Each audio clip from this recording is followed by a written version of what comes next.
नमस्कार, बहुत स्वागत है आपका। मैं हूं आपके साथ नेहा दुबे। उत्तर प्रदेश के संभल में हैरान कर देने का खुलासा हुआ है। बता दें आपको कि संभल हिंसा में घटनास्थल से पाकिस्तानी कारतूस मिले।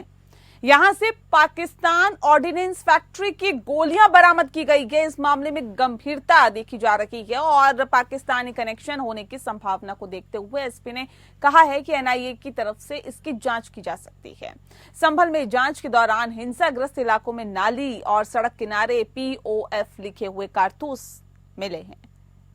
पुलिस सूत्रों के मुताबिक हिंसा के दौरान ये कारतूस पुलिस पर चलाए गए थे और पुलिस ने हिंसा में यहां से तमंचे और करीब 50 कारतूस अभी तक बरामद किए हैं। जांच में पुलिस ने मौके से विदेशी हथियार के खोखे भी बरामद किए हैं। खोखे में मेड इन USA लिखा हुआ पाया गया है। पुलिस इस मामले में अब जांच करेगी कि क्या फायरिंग किस समय दंगाइयों ने विदेशी हथियारों का इस्तेमाल किया था, उन्हें ये हथियार कहां से मिले, इसका सोर्स क्या था, संभल तक ये खोखे और हथियार कैसे पहुंचे। संभल में हिंसा के 10 दिन बाद भी पुलिस ने सर्च अभियान चलाया और पुलिस को यहां से 3 बुलेट सेल मिले हैं। मस्जिद के सामने वाली सड़क के पास तीनों ही नाली से पाए गए हैं। बता दें आपको कि ऐसे में सवाल उठ रहे हैं कि क्या इन्हें जानबूझकर नाली में फेंक दिया गया है या फिर हिंसा के दौरान ये गलती से गिर गए। क्या दंगाइयों ने सबूत मिटाने के लिए खोखे नालियों में फेंके और नालियों में इसे डाला गया। पुलिस कई पहलुओं के जरिए इस पर जांच कर रही है। संभल मामले में फिलहाल न्याय की जांच भी चल रही है। इसके लिए 3 सदस्यीय टीम का भी गठन किया गया है। जांच की प्रक्रिया में मजिस्ट्रेट के सामने हुए 10 पुलिसकर्मियों के बयान हुए हैं और इनमें वहां के CO भी शामिल है। राज्यपाल की तरफ से न्याय की जांच के लिए टीम बनाई गई है। मामले में जिला प्रशासन ने भी जांच के आदेश दिए हुए हैं और जो मजिस्ट्रेट जांच कर रहे हैं। बता दें आपको कि एक जांच राज्य सरकार की तरफ से बनाई गई जुडिशियल कमीशन को दी गई है। न्यायिक जांच की टीम ने पूर्व IPS, पूर्व IAS और अध्यक्ष के तौर पर इलाहाबाद हाईकोर्ट के जज शामिल हैं। वहीं संभल हिंसा का पाकिस्तान कनेक्शन आने के बाद बीजेपी प्रवक्ता राकेश त्रिपाठी ने तीखी प्रतिक्रिया दी है। उन्होंने कहा है कि कुछ लोगों ने भारत में गृह युद्ध छेड़ने का साजो सामान तैयार कर रखा है, इन पर कड़ी कार्रवाई होनी चाहिए। बीजेपी प्रवक्ता राकेश त्रिपाठी ने कहा है कि संभल में चौंकाने वाला खुलासा हुआ है, जहां कुछ ऐसे कारतूस मिले हैं जो पाकिस्तान की आर्मी के द्वारा बनाए जाते हैं। यानी भारत के भीतर गृह युद्ध छेड़ने के लिए कुछ लोगों ने साजो सामान तैयार करके रखा है और विपक्ष के नेता इनके लिए वकालत करने का काम भी कर रहे हैं।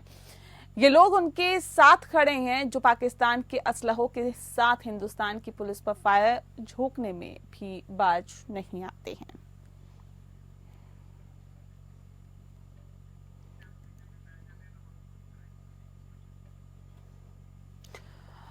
और इस विषय पर तफसील से चर्चा करेंगे। खास मेहमान हमारे साथ मौजूद हैं, उनसे आपका परिचय करा देते हैं। इस वक्त हमारे साथ कैप्टन आई सिंह जी हैं, नेता हैं बीजेपी के। स्वागत है सर आपका।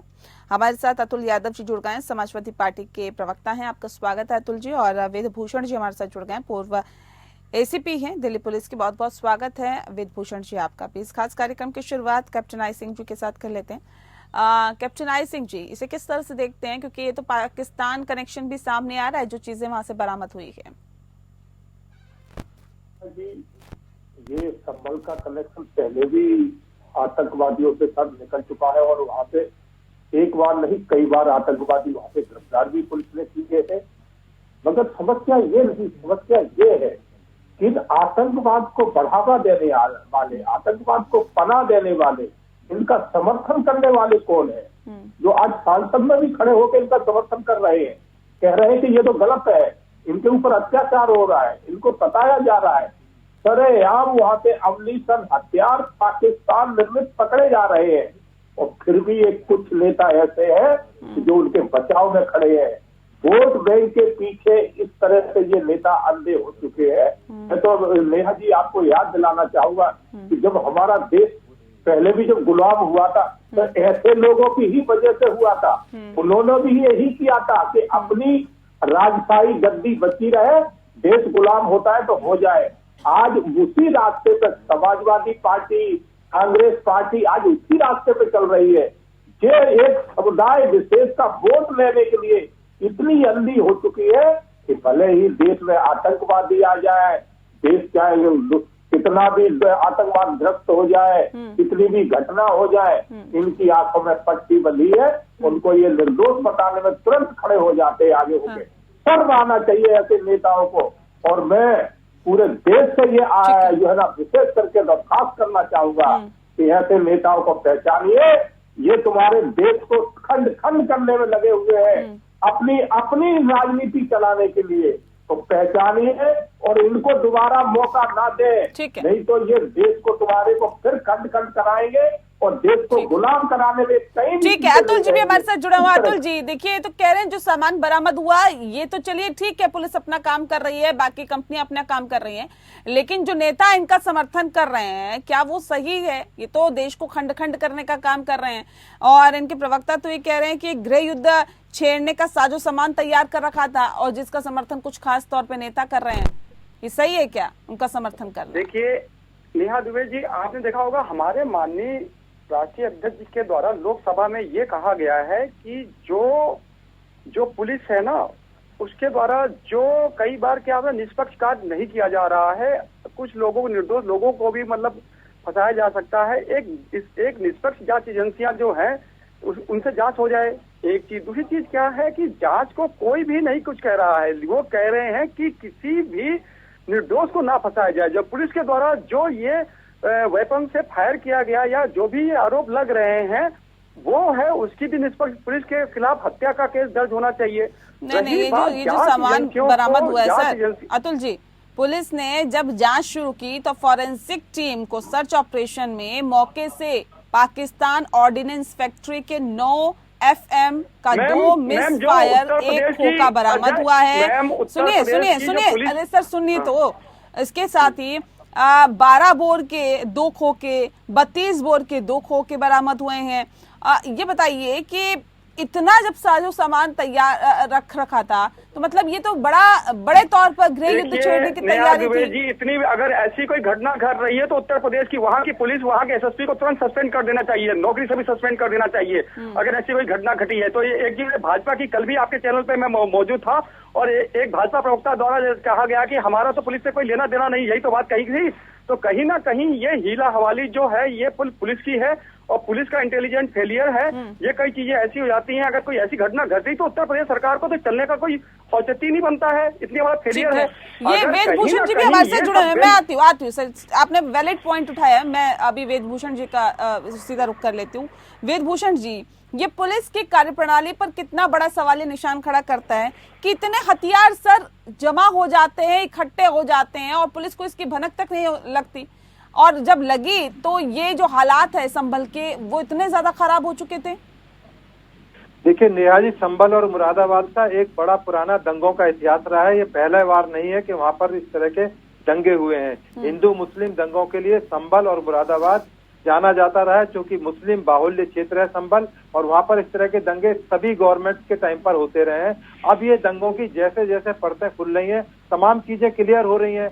करीब 3000 लोग चिन्हित किए गए जो दंगों में शामिल थे। ये अचानक भीड़ तो इकट्ठी नहीं हुई, कौन लोग इसके ऑर्गेनाइजर थे, चलो वहां तक तो ठीक है, परंतु जब दंगा हो जाए उसके बाद जिस तरह से राजनीतिक पार्टियां अपनी रोटी सेकने के लिए तमाम उनको मजबूत कर रही हैं, उनको बेगुनाह साबित कर रही हैं, जो मुंह पर कपड़ा बांधकर अपना चेहरा छिपाकर पत्थर फेंक रहे हैं, आगजनी कर रहे हैं, उनको क्या कहा जाए? क्या वो देशभक्त हैं? क्या वो तमाम हिंदू ही थे? तो इस तरह के सवाल पैदा करना ठीक है, राजनीतिक पार्टियों की मजबूरी हो सकती है। वो कहते हैं ना, खिसियानी बिल्ली खंबा नोचे। अब तमाम जो NIA की जांच की मांग की जा रही है और तमाम चीजें स्पष्ट होंगी। अब MP साहब हैं, उनका बेटा और MP साहब वो खुद FIR नामजद हो चुके हैं। तमाम तरह की इन्वेस्टिगेशन की जा रही है। पुलिस को थोड़ा मौका दें, यदि NIA आती है तो NIA को थोड़ा मौका दें, तमाम चीजें एक्सपोज होंगी। अब पाक कनेक्शन सामने आ रहा है, तमाम जो कारतूस मिले हैं 315 बोर के, उस पर पाक की मोहर लगी हुई है, तो थोड़ी चीजें खुल रही हैं। अब रास्ते निकल रहे हैं कि किस तरह से किन लोगों ने ऑर्गेनाइज किया। और ऐसा तो है नहीं कि हिंदुस्तान में पहली बार दंगा हुआ है। हाँ। पूरे हिंदुस्तान में तमाम दिल्ली से लेकर और तमाम वर्ल्ड के अंदर इस तरह के दंगे होते हैं। अब केवल के इंटेलिजेंस नहीं था तो खुशबू नहीं आई पुलिस को, अरे भाई पुलिस आपके अंडर में भी थी, तो आप क्या बिल्कुल एकदम 100% रामराज ला पाए? नहीं ला पाए। तो इस तरह की बात करना, थोड़ा सा धैर्य रखें, इंतजार करें, पुलिस तमाम चीजों की विवेचना कर रही है, तमाम जो टीम्स हैं वहां पर इन्वेस्टिगेशन में जुटी हुई है, सर्च ऑपरेशंस वहां पर तमाम तरह के किए जा रहे हैं, तमाम तरह के खुलासे हो रहे हैं और जल्दी बड़े खुलासे होंगे। थोड़ा पुलिस को टाइम दें और तमाम चीजें ये कोर्ट के अदालत की प्रक्रियाओं का हिस्सा है। और जो पुलिस ने मुकदमे दर्ज किए हैं, जिन लोगों को बेगुनाह बताया जा रहा है, बिल्कुल इनोसेंट और गाय का जना बताया जा रहा है, उन गाय के बच्चों के खिलाफ जो मुकदमे दर्ज किए, थोड़ा देखें अभी अदालतें उस पर क्या जवाब देती हैं, क्या रुख अपनाती हैं। थोड़ा पुलिस के बारे में जिस तरह से इंटेलिजेंस फेलियर है या नहीं वेदभूषण जी? घरे में खड़ा करना, अपने इंटरेस्ट के लिए आप खड़ा करने की कोशिश कर रहे हो, ये पुलिस ही है जिसकी वजह से आप लोग बचे हुए। आपने देखा पंजाब में क्या हुआ, पुलिस का वहाँ फेलियर देखा आपने पंजाब में, किस तरह से अमृतसर के अंदर एक डिप्टी सीएम के ऊपर गोली चला दी गई। पुलिस ही है जो आपको प्रोटेक्ट करती है, चाहे किसी पार्टी के नेता हो। केवल पुलिस के ऊपर इल्जाम लगाना, ठीक है अतुल जी, एक सेकंड आ रही हूँ ना, एक सेकंड बेकार दल को पहुंचने नहीं दिया जा रहा, जैसे देश में इमरजेंसी लग रखी हो सब संभल में है। किसी भी भाई विरोधी दल तो जाएंगे ना, कहीं ना कहीं हम सबका नैतिक कर्तव्य बनता है। ठीक है इन पर सवाल ले लेते हैं ना सर। ये इनका कहना है कि देखिए अखिलेश यादव समेत एक प्रतिनिधिमंडल, एक सेकंड सर, अतुल जी मैं पूछ रही हूँ ना सवाल। नहीं ऐसे नहीं ना प्लीज, हमारे माननीय राष्ट्रीय अध्यक्ष जी के द्वारा जो बात रखी गई है शासक रखी गई, ठीक है ना। मैं सवाल पूछ रही हूँ ना सर, बताएंगे ना पुलिस प्रशासन का क्या फर्ज बनता है और ऐसे सिचुएशन में क्या जाने दिया जाता है, नहीं दिया जाता है, क्या कंडीशन रहती है, वो आप बेहतर नहीं बता पाएंगे ना सर। एक पुलिस अधिकारी बेहतर तरीके से समझा पाएंगे। वेदभूषण जी, वो किसी पार्टी से नहीं है ना सर। देश में कानून का राज्य है। हाँ। इस देश में इमरजेंसी भी लगी है, ऐसे हालात भी हुए हैं, तमाम नेताओं को जेल में डाल दिया गया है। हाँ। अब धारा 144 जो होती थी उसकी धारा 163 BNSS हो गई है। कोई भी ऐसा दंगा प्रभावित क्षेत्र हो जहाँ दंगा भड़कने की संभावना हो, ये किसी अच्छी नियत से नहीं जाना चाहते, ये केवल आग में घी का डाल काम करना चाहते हैं। तो इसलिए इनको रोकना पुलिस का फर्ज है, प्रशासन का फर्ज है। यदि इनको दर्द है, नहीं जाने दिया जा रहा, कॉन्स्टिट्यूशन का अवहेलना हो रही है, जाए सुप्रीम कोर्ट। अच्छा मुझे बताइए ना कि इसमें क्या किसी तरह का राजनीतिक दबाव भी होता है कि विपक्षी पार्टियों को नहीं जाने देना? पुलिस के ऊपर कोई राजनीतिक दबाव होता है क्या? जाना चाहती है, उनका पहले उद्देश्य क्लियर करें, क्योंकि उनका उद्देश्य, उनके डाउट है उनके बारे में कि वहां जाकर वो कोई शांति नहीं करेंगे, वो केवल भड़काने के लिए जा रहे हैं। और ऐसे क्षेत्रों में पहली बार नहीं हुआ है, हिंदुस्तान में कई बार रोक लगाई गई है कि वहां इस तरह के नेता समाजवादी पार्टी के टाइम में कितनी बार दूसरी पार्टी के नेताओं को जाने से रोका गया, डिटेन किया गया, बंद कर दिया गया, यहाँ तक कि कर दिया गया। तो ये एक प्रक्रिया है और कानून के तहत हो रही है, इसमें जितना चिलमिलाने की परेशान होने की जरूरत नहीं है। मैं एक सेकंड आ रही हूँ आपके कैप्टन आई सिंह जी, मैं आती हूँ, लेकिन उससे पहले अतुल जी का रुख कर लेती हूँ। अतुल जी देखिए, कह रहे हैं कि पूरी प्रक्रिया कानून के तहत ही हो रही है, किसी तरह का कोई दबाव नहीं, पुलिस प्रशासन अपने विवेक से काम करता है। उन्हें लगता है कि नहीं जाने दिया जाना चाहिए विपक्षी पार्टियों के किसी भी सांसद को, किसी भी नेता को, किसी भी विधायक को, तो वो नहीं जाने देते, वो इजाजत नहीं देते। वो पहले मंशा देखेंगे कि किस मंशा से आप जा रहे हैं। अगर लगता है कि हिंसा भड़क सकती है तो नहीं जाने देते, इजाजत नहीं देते। तो फिर क्यों लगता है आपको कि सरकार की तरफ से नहीं जाने दिया जा रहा? नेहा दुबे जी, एक चीज हम सब अपने जो है ना, हम अपने कार्यों का निर्वहन करते हैं। हाँ। समाजवादी पार्टी विपक्ष में है उत्तर प्रदेश में, हाँ, और हाँ। सबसे बड़ी विपक्षी पार्टी है। अगर वहाँ कोई घटना घटी है तो मतलब पुलिस प्रशासन को सहयोग करना चाहिए, विपक्षी दल को भी, कि वहाँ पर जाए। और अगर वहाँ पे हम जाएंगे, अगर जो हमारा डेलीगेशन जा रहा था तो वहाँ पे पुलिस भी मौजूद रहती, LI भी वहाँ पे रहना ही रहना था, और मीडिया भी रहना ही रहना था। तो ऐसा तो नहीं था जो अगर हम किसी से पूछते या कुछ चीजें होती तो ऐसा है। ये क्या हुआ, एक इनकी डर दिखा रहा है। नहीं, डर किस बात का दिखा रहा है सर? मुख्य आरोपी तो आपके सांसद और आपके विधायक को बनाया गया है। योगी जी की सरकार को ये डर दिखा रहा है कि अगर वहाँ पे विपक्षी दल जाएंगे तो जो वहाँ की सच्चाई है वो उजागर हो जाएगी। जब कोई भाई इनको कोई बताना, ये कहीं ना कहीं कोई चीज दबाना चाहते हैं, और दबाने के उद्देश्य से ही वो विपक्षी दलों को वहाँ नहीं जाना देना चाहते। समाजवादी पार्टी जब वहाँ जाना चाहती थी तो आप लोगों पे लग रहा है ना सर। और रही आप लोग कह रहे भारतीय जनता पार्टी कहती है कि इनके ही अभी संसदीय क्षेत्र में उठा रहा हूँ। आपने खुद देखिएगा कि कहीं ना कहीं आप एक चीज पाएंगे अपने चैनल पे, मैं आपके चैनल पे बोल रहा हूँ कि इस समस्त ब्रीफिंग को वहाँ के मंडला आयुक्त कर रहे हैं, यानी कमिश्नर, यानी कि DM साहब वो ब्रीफ क्यों नहीं कर रहे हैं। यानी कहीं ना कहीं DM आज क्षमता वाले व्यक्ति हैं, उनकी क्षमता वहाँ पे नहीं प्रतीत हो रही है उस हिसाब से। मैं कह रहा जिम्मेदारी से बोलना चाह रहा हूँ, कहीं ना कहीं मैं प्रश्न उठा रहा हूँ, अपने पार्टी की तरफ से प्रश्न उठा रहा हूँ कि कहीं ना कहीं डीएम का जो रोल है ना, वो ऐसा नहीं लगता है कि वहाँ पर वो बिल्कुल वहाँ पे आप हैं, सवाल उठाने का पूरा हक रखते हैं, लेकिन ये प्रशासन और पुलिस का विवेक है कि वो किसको जाने की वहाँ पे इजाजत देते हैं और किसका नहीं। कैप्टन आई सिंह जी कुछ कहना चाह रहे हैं, मैं उनका रुख करूंगा। मैं आती हूँ अतुल जी, एक छोटा सा ब्रेक मुझे यहाँ पे लेना पड़ रहा है, बहुत ही छोटे ब्रेक के लिए रुक रहे हैं। जो लौटते हैं देखते हैं एक खास पेशकश।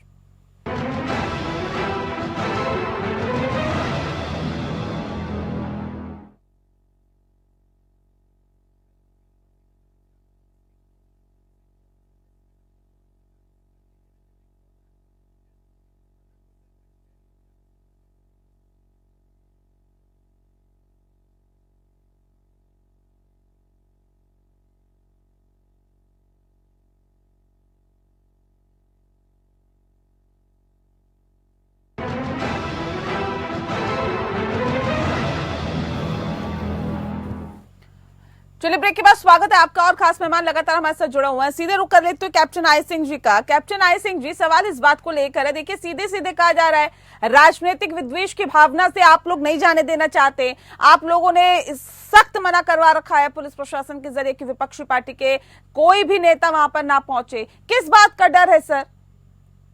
देखिए नेहा जी, राजनीतिक पार्टियां, जैसा भी हमारे पुलिस के जो अधिकारी थे वो बता रहे थे, तो वहाँ सुरक्षा एजेंसियां अपना कार्य कर रही है और सुरक्षा एजेंसियां जब वहाँ जांच कर रही है तो वहाँ पर अभी किसी को भी जाने की जरूरत नहीं है। जो वहाँ धारा जो 144 लगती थी उसको कन्वर्ट कर दिया गया है। तो मेरा कहने का मतलब है कि आपको जाना वहाँ जरूरी क्यों है, आप वहाँ जाके करना क्या चाहते हैं? आप सिर्फ वहाँ तो अभी कहा कि आगे में घी डालेंगे, उसके अलावा तो कुछ कर नहीं सकते।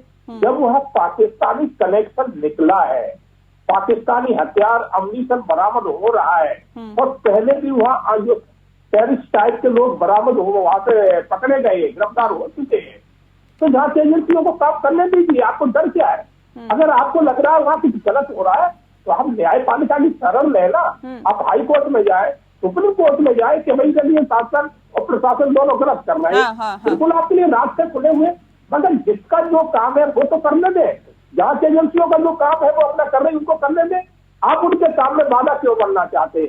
तो समस्या ये नहीं, समस्या ये है कि ये लोग इतने डरे हुए हैं कि कहीं हमारा वोट बैंक अपने छिड़क ना जाए। जो अभी आपने उपचुनाव में देखा उत्तर प्रदेश में क्या हुआ है कि मुस्लिम जहां बहुमत सीट थी वहां भर भर के वोट जो है ना बीजेपी को मिला है। बीजेपी के कैंडिडेट भारी बहुमत से आगे जीते, तो डर ये घुस गया है। ये एक सवाल मेरा अतुल जी से है। अतुल जी, एक बात बताइए कि अगर आपके नेता, आपके सांसद, आपके अध्यक्ष वहां चले जाते हैं, खुदा ना खास्ता कोई दिक्कत हो, परेशानी हो, कोई किसी तरह की अनहोनी हो जाए, तब भी आप पुलिस प्रशासन को कोसेंगे सर? तब भी आप पुलिस प्रशासन को कोसेंगे ना? तो ये तो आपकी सेफ्टी के हिसाब से आप लोगों को नहीं जाने दिया जा रहा, क्योंकि आप खुद देख रहे हैं कि वहां पाकिस्तानी कनेक्शन निकल के सामने आया है, इतने हथियार बरामद हो रहे हैं, इतनी दिक्कतें हो रही हैं, इतनी चीजें वहां से बरामद हो रही है। उसके बावजूद अगर आपको लगता है कि देखिए सही तरीके से जांच नहीं हो पा रही, पुलिस जो है इसमें भी भेदभाव कर रही है, हमें नहीं जाने दिया जा रहा, तो ये सवाल उठाना कहां तक जायज है? अब तो आपको बोलना चाहिए दूध का दूध पानी का पानी होना चाहिए, इसमें तो पूरी तरह से जांच होनी चाहिए, जो दोषी है उनको जेल भेजा जाना चाहिए, नहीं बोलना चाहिए कि आपको बजाय इस पे राजनीति करने के? अतुल जी। नेहा दुबे जी, आपका चैनल एक बहुत जिम्मेदार चैनल है और एक जिम्मेदारी की वजह से जिम्मेदार चैनल है, इसीलिए मैं आपके चैनल पे हमेशा समय देता हूँ। एक चीज सोचना चाहिए कि इतनी बड़ी घटना घट गई तो मैं जिस दिन से ये घटना घटी है आपके चैनल पे लगातार समय दे रहा हूँ और विभिन्न समय पे समय दे रहा हूँ और बात को रख रहा हूँ, एक जिम्मेदारी से बात रख रहा हूँ। हमारे देश में अगर कहीं पे भी ऐसी कोई घटना घटती है तो उसकी एक निष्पक्ष जांच होनी चाहिए और जांच को ना जनता स्वीकार करे कि हाँ वाकई में जांच बिल्कुल सत्य और सही दिशा में चल रही है। उत्तर प्रदेश की पुलिस पर, जब वहाँ की पुलिस पर कई लोगों का तो विश्वास ही नहीं रहा है कि सीधे सीधे गोली मार दी गई है, ये आरोप है। दूसरी चीज है कि कहीं ना कहीं हमारे देश में इतनी सारी जांच एजेंसियां हैं, तो केंद्र की जांच एजेंसियों से क्यों नहीं जांच करवा लेते हैं? या जब उत्तर प्रदेश की पुलिस वहां पर दंगा नियंत्रण करने में मतलब असफल रही थी, या उसकी लाइव इंटेलिजेंस इतनी विफल है कि कहीं से भी इतनी बड़ी घटना घट गई, तो कौन जिम्मेदार है? यानी कि प्रदेश वहाँ के जो डीएम की जिम्मेदारी बनती है, वहाँ के एसपी की जिम्मेदारी बनती है, वहाँ के उप जिला मजिस्ट्रेट की जिम्मेदारी बनती है वहाँ के पुलिस उपाधीक्षक की जो उस एरिया नहीं, ये तो आप मानेंगे ना सर, इतने सारी चीजें जब बरामद हुई है तो कुछ लोग तो ऐसे हैं ना जो दंगे को भड़काने की कोशिश कर रहे थे। एक चीज बताइए, जब पुलिस वहाँ पे चप्पे चप्पे तो प्रॉपर पुलिस है, पुलिस जांच में अगर मैं कुछ कह दूंगा तो आप फिर सबको बुरा लग जाता है। दरअसल पुलिस अपनी नाकामी छिपाने के लिए भी कई जगह पे पुलिस की वहाँ पे बहुत सारी नाकामियां हैं। मैं कह रहा हूँ उच्च स्तरीय जांच एजेंसियों का उपयोग क्यों नहीं किया जा रहा है? हम कौन सा मैं तो आपकी बात में बात मिला रहा हूँ। और बोलिए। ठीक है, पुलिस की नाकामी यहाँ पर देखने के लिए मिल रही है क्या वेदभूषण जी? देखिए, अब ये अपनी कुछ भी बात रखें, सच को छिपाने के लिए जो वहाँ पर सर्वे हो रहा था, ASI जो गवर्नमेंट एजेंसी है वो कर रही थी, सच को छिपाने के लिए दंगे किए गए। ये जो अभी गोली मारने की बात कह रहे थे, ये जो मिशन पुलिस को दिया जाता है वो मालखाने में सजाने के लिए नहीं होता कि रिवॉल्वर और गन जो दी जाती है उसको सजाएं। यदि पुलिस के ऊपर कोई आक्रमण करेगा, आम आदमी के ऊपर कोई आक्रमण करेगा, तो ये पुलिस की जिम्मेदारी है कि गोली का जवाब बंदूक से दें, जबरदस्त तरीके से दें, ठोक के दें। मैं उसकी पुरजोर समर्थन करता हूँ। यदि किसी के ऊपर गोली चलाई है बिल्कुल जस्टिफाइड है, पुलिस वाले मरने के लिए भर्ती नहीं होते। इतना हथियारों का जखीरा अगर इकट्ठा हो जाता है तो ये तो इंटेलिजेंस फेलियर है ना। इकट्ठा कैसे हो गए, इतने हथियार एक साथ कैसे आ गए सर? अब वहाँ पर ये कहा जाता है कि वे पर्दे वाले घर हैं, यहाँ बुर्का वाली औरतें रहती हैं, इनके घर में जाना अपराध है, आप घुस नहीं सकते। तमाम तरह की वहाँ पर पाबंदियां पुलिस के ऊपर लगा दी है, केवल इसलिए क्योंकि वो मुस्लिम है। आप उस इलाके में जा नहीं सकते क्योंकि वहाँ पर बहुत सारे नेता है, उनको सुरक्षा देने के लिए पाकिस्तान में उनकी तमाम रिश्तेदारियां आना जाना हो रहा है। ये उत्तर प्रदेश को छोटा प्रदेश तो है नहीं, 25 कंट्री बनते हैं, छोटे छोटे कंट्री उत्तर प्रदेश के अंदर। और जो पकड़े गए हैं, यदि नेहादी समझे तो वहाँ पर सारे नवयुवक हैं। तो 9:15 बजे नवयुवक क्या वहाँ सब्जी लेने गए थे? मुंह पर ढककर नेताजी को दिखाई नहीं दे रहा जो समाजवादी पार्टी के नेता यहाँ भाषण विज्ञान दे रहे हैं पूरा, उनको नहीं दिखाई दे रहा? मुंह पर जो कपड़ा ढककर पथराव पुलिस के ऊपर कर रहे हैं। सुबह 9:15 बजे गए, क्या वो नमाज पढ़ने गए थे, तरकारी लेने गए, सब्जी लेने गए थे? वो खुलेआम दंगा कर रहे हैं, आग लगा रहे हैं, पुलिस की गाड़ियों में आग लगा रहे हैं। पुलिस गोली ना मारे, केवल हाथ जोड़कर अपना काम चलाए, ऐसा नहीं हो सकता है। इस देश में गोली का जवाब गोली से देना ही पड़ेगा। लेकिन मेरा सीधा सा सवाल ये है कि सर, सीधा सा सवाल ये है कि सर, संभल का इतिहास तो आपने शुरुआत में ही बताया ना कि ये कोई पहला मामला नहीं है सर, इससे पहले कई मामले इस तरह के सामने आ चुके हैं। उसके बावजूद तो पुलिस को ज्यादा गंभीरता के साथ देखना चाहिए ना सर, कि इस तरह की चीजें ना हो। गंभीरता से लिए इसलिए 9:15 बजे तक सर्वे हो भी गया।